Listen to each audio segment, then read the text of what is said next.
À la mort du cardinal de Fleury en 1743, Louis XV est terriblement attristé puisqu'il perd la personne en qui il avait le plus confiance, celui qui l'a élevé. Il avait quand même 90 ans. Et il décide, comme Louis XIV à la mort de Mazarin, de se passer de Premier ministre. Désormais, il régnera par lui-même. Il gouvernera seul, entouré de ministres évidemment, mais c'est lui qui gérera les affaires du royaume. C'est ce qu'il affirme. Est-ce qu'il en aura les capacités, la force, c'est autre chose. En 1745, il connaît une première vraie victoire à la bataille de Fontenoy. Alors, pourquoi cette bataille de Fontenoy est connue et célèbre, il faut la connaître, vous l'avez au document 13, parce qu'il y a beaucoup de légendes qui circulent sur celle-ci, notamment parce qu'on raconte que les gens, les militaires, ces personnes du XVIIIe siècle étaient tellement polies. Le XVIIIe siècle est un siècle très civilisé.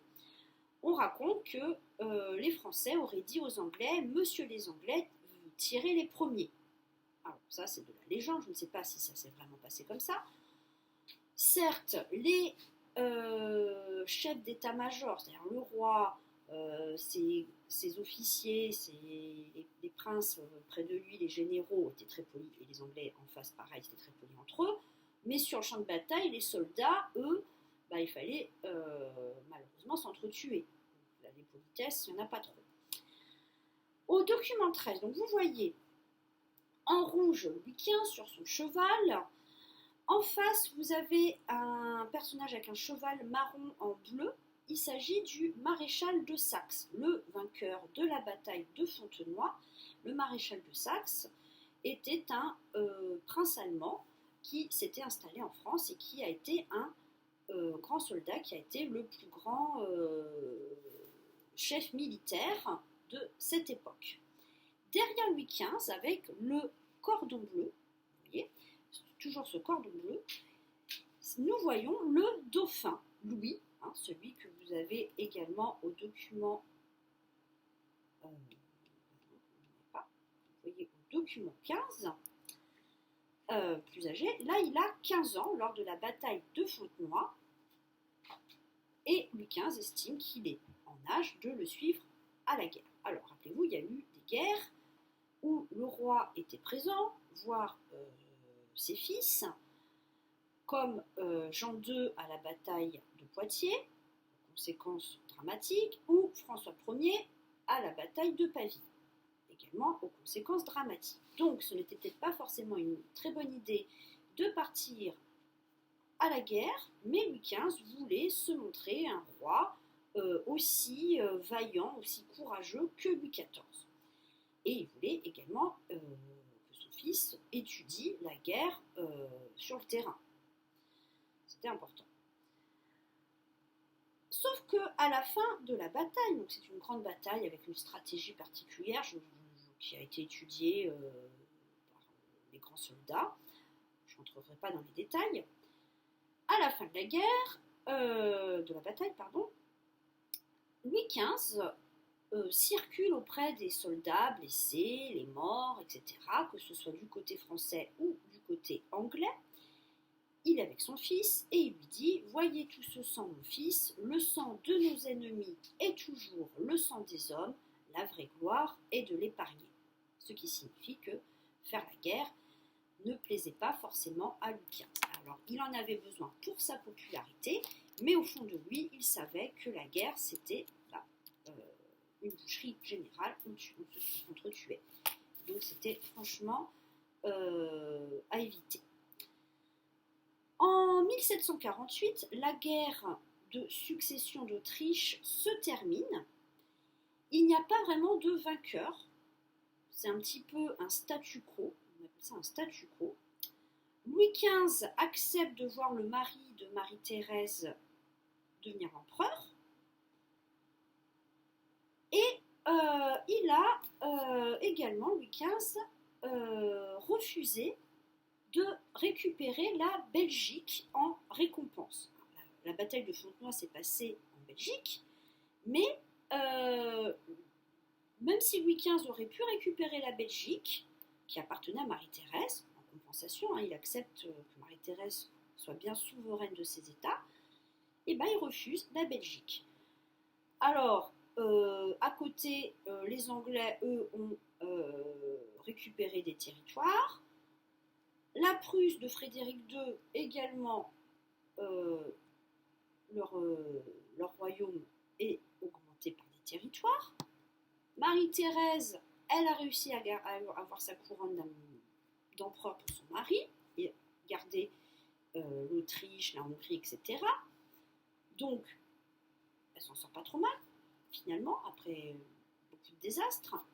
Mais Louis XV, qui aurait pu récupérer des territoires en Amérique et surtout la Belgique, refuse parce qu'il estime qu'il a fait la guerre en roi et non pas en commerçant.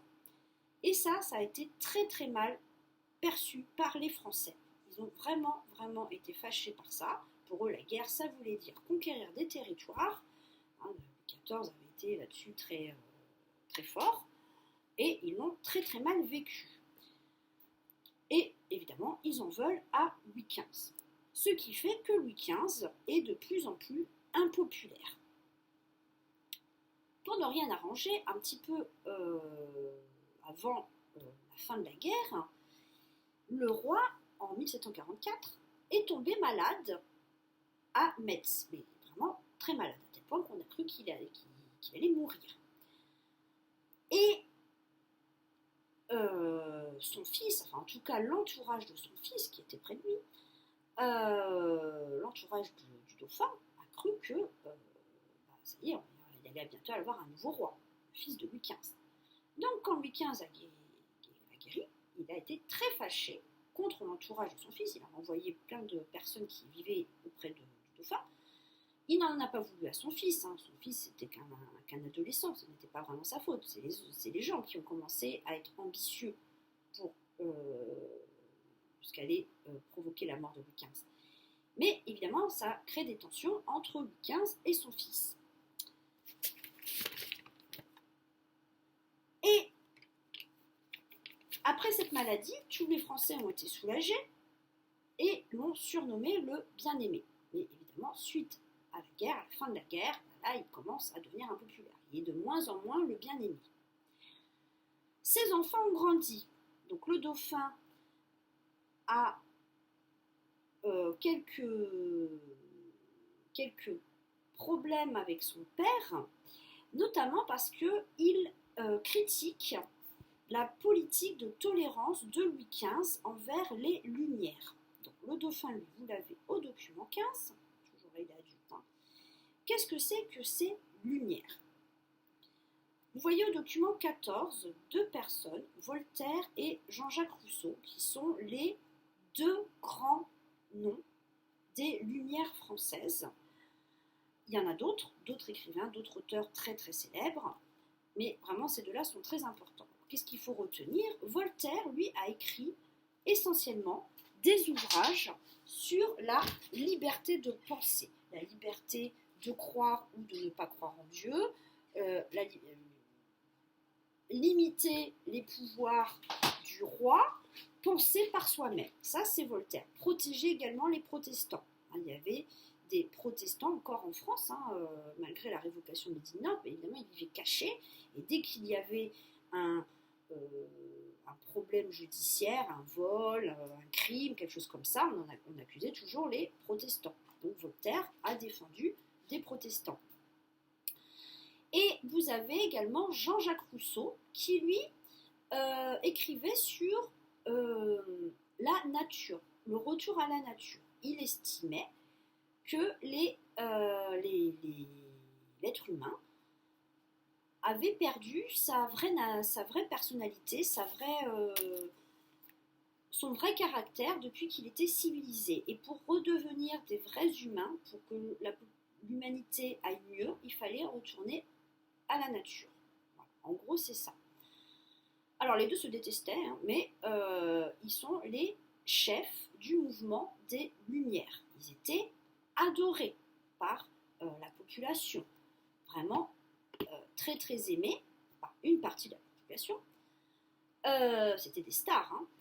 Et il y avait d'autres personnes comme Diderot et d'Alembert qui, eux, vont vouloir rédiger, enfin, publier une encyclopédie, la première du genre, et Voltaire, Rousseau vont écrire des articles, et d'autres, des savants, des grands savants de l'époque, parce que les savants qu'appréciait Louis XV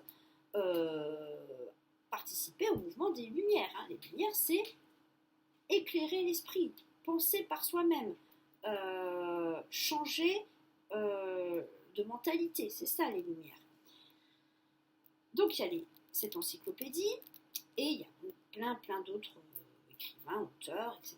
Et Louis XV, alors, il déteste les écrivains. Louis XV, il n'aime pas ça du tout. Il a mis plusieurs fois Voltaire en prison. Mais Voltaire vit à la cour. Enfin, il vit à la cour. Il peut vivre à la cour. Il est gentilhomme de la chambre du roi, gentilhomme ordinaire de la chambre du roi. Il a un titre aussi auprès de la reine. Enfin, bon, il n'y va pas vraiment parce qu'il sait très bien que Louis XV le regarde de travers.